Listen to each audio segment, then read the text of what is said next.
ओम नमो भगवते वासुदेवाय। नमस्कार दोस्तों, स्वागत है आप सभी का हमारे चैनल भक्ति ज्ञान में। दोस्तों आइए सुनते हैं अग्नि पुराण की कथा, जिसमें हम अग्नि पुराण के 77वें अध्याय की कथा का श्रवण करेंगे, जिसमें हम वर्णन करेंगे घर की कपला, गाय, चूल्हा, चक्की, ओखली, मूसल, झाड़ू और खंबे आदि का पूजन एवं प्राण अग्निहोत्र की विधि। भगवान महेश्वर कहते हैं, स्कंद, अब कपिला पूजन के विषय में कहूंगा। निम्नांकित मंत्रों से गौ माता का पूजन करें। ओम कपिले नंदे नमः, ओम कपिले भद्रके नमः, ओम कपिले सुशीले नमः, ओम कपिले सुरभुप्रे नमः, ओम कपिले सुमनसे नमः, ओम कपिले भुक्ति मुक्ति प्रदे नमः। इस प्रकार गौ माता से प्रार्थना करें। देवताओं को अमृत प्रदान करने वाली वरदायिनी जगन माता सौरभई, यह ग्रास ग्रहण करो और मुझे मनोवांछित वस्तु दो। कपिले, ब्रह्मर्षि वशिष्ठ तथा बुद्धिमान विश्वामित्र ने भी तुम्हारी वंदना की है। मैंने जो दुष्कर्म किया हूँ, मेरा वह सारा पाप तुम हर लो। गौएं सदा मेरे आगे रहें, गौएं मेरे पीछे भी रहें, गौएं मेरे हृदय निवास करें और मैं सदा गौओं के बीच निवास करूं। गौ माता, मेरे दिए हुए इस ग्रास को ग्रहण करो। गौ माता के पास इस प्रकार बारंबार प्रार्थना करने वाला पुरुष निर्मल, पाप रहित एवं शिव स्वरूप हो जाता है। विद्या पढ़ने वाले मनुष्य को चाहिए कि प्रतिदिन अपने विद्या ग्रंथों का पूजन करके गुरु के चरणों में प्रणाम करें। गृहस्थ पुरुष नित्य मध्य काल में स्नान करके अष्ट पुष्प का 8 फूलों वाली पूजा की विधि से भगवान शिव का पूजन करें। योगपीठ, उस पर स्थापित शिव की मूर्ति तथा भगवान शिव के जानु, पैर, हाथ और सिर, बाक, अष्टि और बुद्धि, इन 8 अंगों की पूजा ही अष्ट पुष्प का पूजा कहलाती है। 8 अंग ही 8 फूल हैं। मध्य काल में सुंदर रीति से लिपे पुते हुए रसोई घर में पका पकाया भोजन ले आवे। फिर त्र्यंबक जामहे सुगंधिम पुष्टि वर्धनम उर्वारुकम वंदनात् मृत्युर्मुक्षी मामृतात वौषट।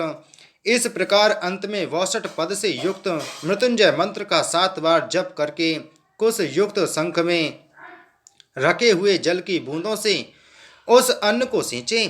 तत्पश्चात सारी रसोई से अग्रासन निकालकर भगवान शिव को निवेदन करें। इसके बाद आधे अन्न को चुल्लिका होम का कार्य संपन्न करने के लिए रखें। विधि पूर्वक चूल्हे की शुद्धि करके उसकी आग में पूरक प्राणायाम पूर्वक एक आहुति दें।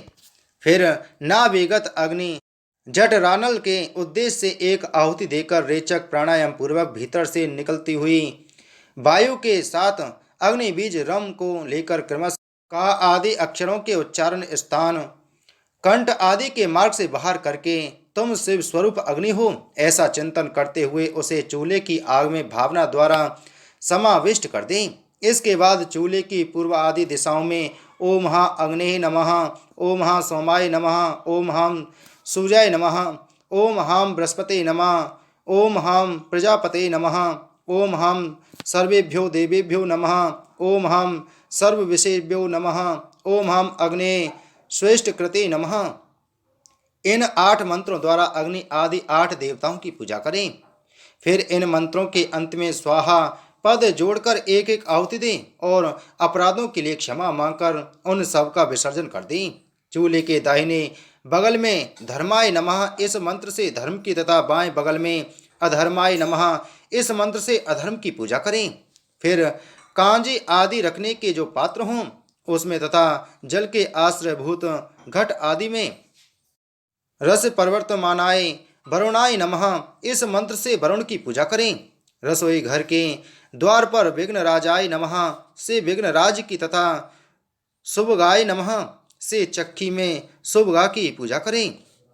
ओखली में ओम रौद्र के गिर के नमः इस मंत्र से रौद्र की तथा गिरिका की पूजा करनी चाहिए। मूसल में बल प्रियायुधाय नमः इस मंत्र से बलभद्र जी के आयुध का पूजन करें। झाड़ू में भी उक्त 2 देवियों रौद्रिका और गिरिका की सैया में कामदेव की तथा मजले खम्भे में स्कंद की पूजा करें। बेटा स्कंद, तत्पश्चात व्रत का पालन करने वाला साधक एवं पुरोहित वास्तु देवता को बलि देकर सोने के थाल में अथवा पुरनई के पत्ते आदि में मौन भाव से भोजन करें। भोजन पात्र के रूप में उपयोग करने के लिए बरगद, पीपल, मदार, रेंड, साखू और भिलावे के पत्तों को त्याग देना चाहिए।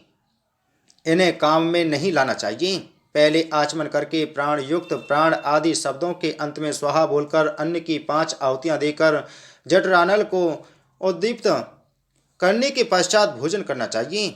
इसका क्रम यूं है: नाग, कूर्म, क्रकल, देवदत्त और धनंजय, ये 5 उपवायु हैं। एतेभ्यो नागादिभ्य उपवायुभ्य स्वाहा।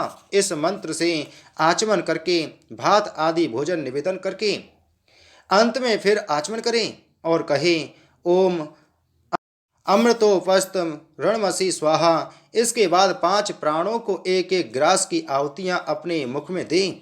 ओम प्राणायाय स्वाहा, ओम अपानाय स्वाहा, ओम व्यानाय स्वाहा, ओम समानाय स्वाहा, ओम उदानाय स्वाहा। तत्पश्चात पूर्ण भोजन करके पुनः चुल्लू भर पानी से आचमन करें और फिर कहें ओम अमृता प्रधानमसी स्वाहा। यह आचमन शरीर के भीतर पहुँचे हुए अन्न को आच्छादित करने या पचाने के लिए है।